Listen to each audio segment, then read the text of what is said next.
Friends, welcome to which day? Day 11 of the 12 Days of Christmas Scraplifts from Scrap Squad. This right here is the scrap lift I'll be working with today. It is gorgeous and inspiring and beautiful. They did a great job with it. So I'm going to keep using this Doodlebug kit, and let's see, what do I have left of it? I've got a tiny bit of die cuts left, not bad. A nice amount of the stickers. I have a ton of the stickers and one full sheet left. I have this one with these adorable little snowmen. I really like that. Very, very Christmassy looking piece here. And this stripe. So that's what I have of the paper left. This is the 12 by 12 I'll be using. It's like the thick one that's in the set, and it's the thickest one that's in here, and I think it's kind of reinforced because they did, I don't know, is it picking up on camera at all? They did some glitter striping on it, so it's really cute. The paper I'm going to use on top of it is yet another piece from my Pebbles Cozy and Bright. I had two of these, it's just okay. So I'm going to go ahead and use that as my white element right there.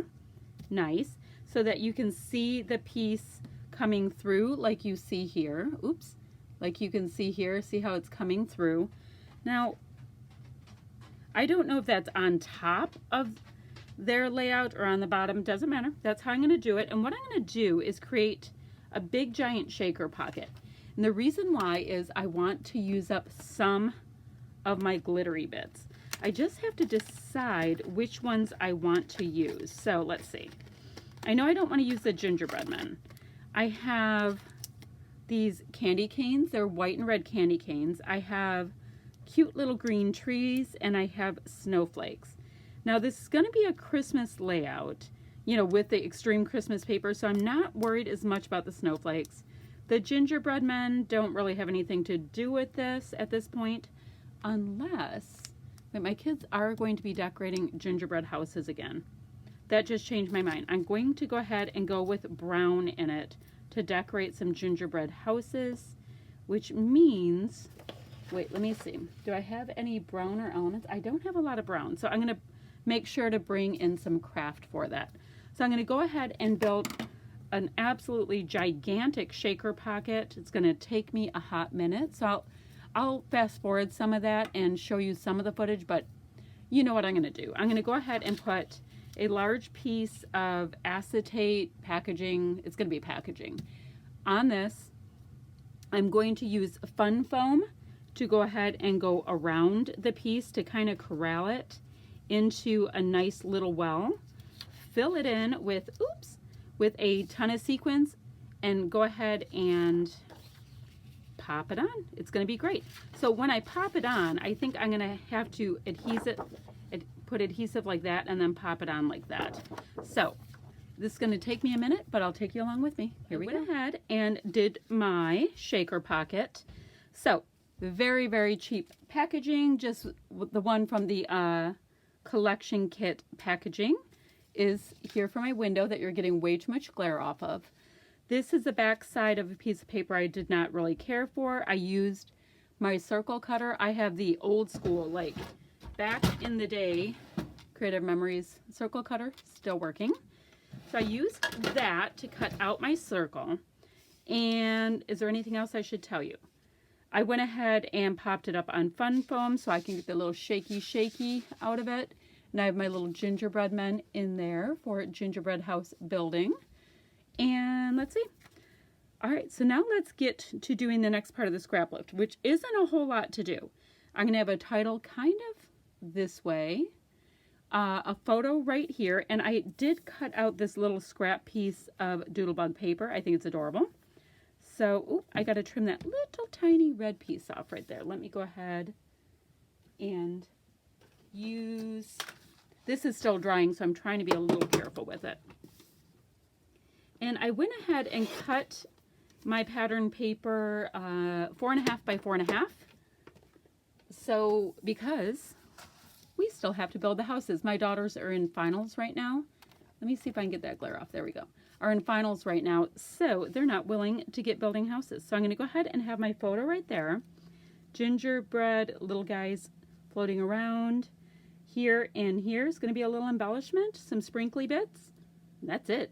All right, this is going to come together kind of quickly, so I'm going to go ahead and work on it with you, and we'll see where it takes us.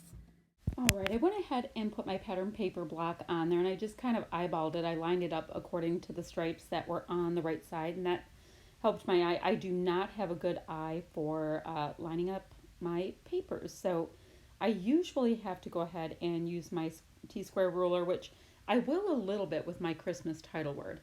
So I do know that I'm going to go ahead and have a white bordered 4x4-ish photo on this. So I'm going to put, you know, those three pieces that look like they're hanging. The part that you would normally put a brad through, that will be mostly hidden underneath the photo. So when I go ahead and attach them down, they will just kind of look like some hangy bits. I am seeing what stickers might work. I am going to basically have my title be Christmas Fun, and I'm going to use letters, sticker letters for the word fun from another sticker sheet. I decided I didn't want any additional bumpy parts on top of this shaker pocket because it's already quite dimensional. So all the rest of my elements will be absolutely flat on this layout. I found a cute little tab to put up at the top, and once again, part of that green should be covered by the photo when I go ahead and put it on. And I'm just taking a look at my other sticker sheets to see if there's anything that I like to add to this. And, you know, I'm going to keep it pretty clean like in the Scraplift. I'm not going to overly embellish it. Now, on that white part, white is kind of an interesting thing for me. I don't leave a lot of white space, so I will be putting a nice amount of mist on that. This is where I'm getting the letters for the word fun, for Christmas fun, just in case I go rogue and don't do houses. I didn't want to play up the gingerbread house thing too much. We'll see how that goes. But gingerbread men work for a multitude of Christmas little happy things. So I am planning on it being 4 houses, but we'll see how that goes. Now next you're going to see me go ahead and put mist. I'm going to use Heidi Swapp Color Shine in white and in bronze, and this color right here is called Don't Citron Me, and it's an absolute perfect match for my the limey green that is in this layout. I'm going a lot more heavily on the diagonal, like where it says Christmas Fun, and beneath the tags, but a little bit of the sprinkly bits, splatty bits is what I like to call them, on the rest of the white area, just because I do want to see a little bit of sparkle. Now the white, I like to use white on white because it adds just a little bit of a frosty glow. It's not going to be very dramatic, but I do like tone on tone a lot. So when it dries, it's just, you're not going to see like that wet look. It's just going to be a lot more of a little glittery kind of a feel. And that really, really brown looking mist will dry a lot more metallic as well, and that is the bronze by Heidi Swapp, which I don't use enough, but I really like it. It just brings in the gingerbread kind of a look a lot more. So that is my layout for today. I hope you like what I came up with, and thanks so much for watching, friends. See you tomorrow.